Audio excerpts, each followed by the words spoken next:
नमस्कार साथियों, मैं राखी देवरानी, एस्ट्रोलॉजर, मोटिवेशनल स्पीकर,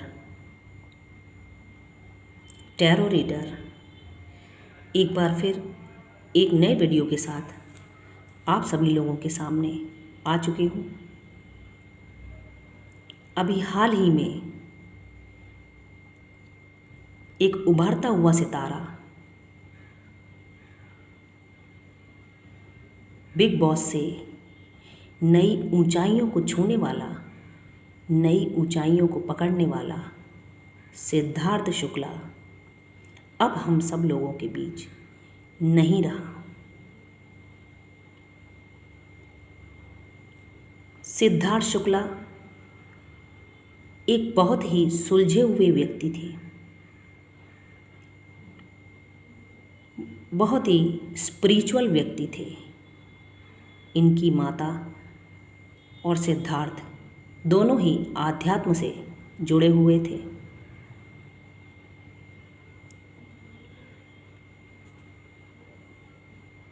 पूरे देश को ही नहीं,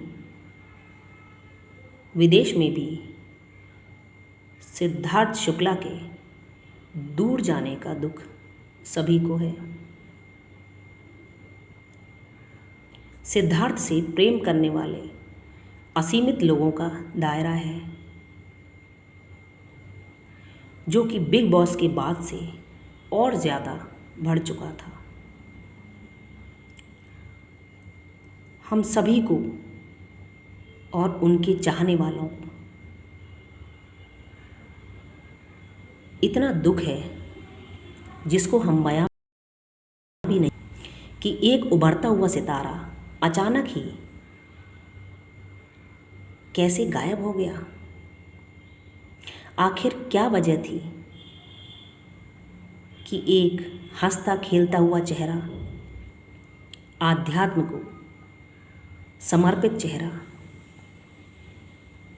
सबको साथ देने वाला, हमेशा सबकी सहायता करने वाला, सबसे मेल भाव से रहने वाला चेहरा अचानक ही कैसे गुम हो गया, कैसे लीन हो गया।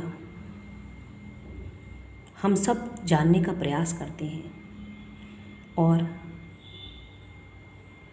सिद्धार्थ को प्रेम करने वाले कई सारे लोगों का, असीमित दायरे में बहुत सारे लोग इस समय बहुत दुखी हैं कि यह क्या हुआ। अचानक सिद्धार्थ हम लोगों से दूर कैसे हो गया, किसी ने सोचा भी नहीं था।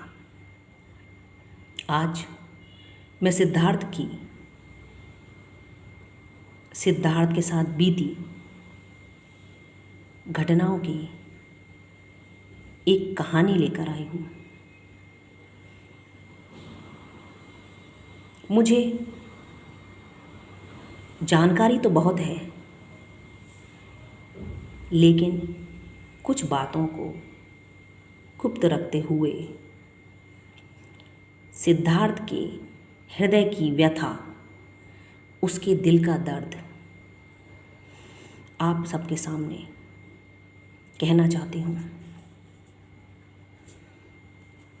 जितना ही सिद्धार्थ को चाहने वाले असीमित दायरे के उनके प्रेमी, उनके फॉलोवर्स, जितना कष्ट उन सबको है, उतना ही मुझको भी है और तमाम हमारे देश के कई लोगों को दिल में बहुत कष्ट हुआ है, उनका दिल दुखा है। एक कहानी सुनाना चाहती हूँ। दर्द जिसमें मैं ना तो किसी व्यक्ति को आरोपित कर रही हूँ और ना ही किसी व्यक्ति का नाम ले रही हूँ। सिर्फ उनका दर्द, उनके दिल की सच्चाई बयां कर रही हूँ। तो चलिए सुनते हैं सिद्धार्थ की कहानी। मैं सिद्धार्थ शुक्ला मैं बहुत खुश था। हम किसी ऊंची जगह पर, हिल स्टेशन पर घूमने जाने वाले थे। पर पता नहीं आजकल क्यों मुझे चक्कर आते रहते हैं। कुछ दिन पहले ही कोई कॉल आया था, किसी एग्रीमेंट या बॉन्ड की बात हुई थी। मेरा झगड़ा भी हुआ। किसी ने कहा तू नामर्द है। दोस्तों, मेरी माँ मुझसे बहुत प्यार करती थी, बहुत प्यार, जो सबकी माँ अपने बच्चों से करती है। मुझ पर किसी प्रकार का दबाव था। उस रात मैं 11 से 12 के बीच घर आया। थोड़ी बेचैनी थी।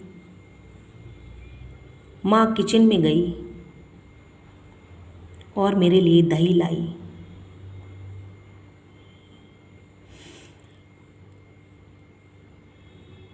मुझे कोई दर्द नहीं हो रहा है, मैं ठीक हूँ। दोस्तों, एक माँ अपने बच्चे को कभी नहीं मार सकती। मैं आध्यात्म को बहुत मानता था। किसी ने मुझसे कहा बहुत घमंड आ गया है इसमें, इसको मारने का है, इसके साथ रहो। सुबह 2:47 पर कुछ ऐसा हुआ कि मैंने कभी सोचा भी न था। सारे सपने टूट गए मेरे। बहुत कुछ सोचा था मैंने, लेकिन मैं खुश हूँ। वो इसलिए कि जल्द ही मेरा पुनर्जन्म होगा। बस इसी बात की खुशी है।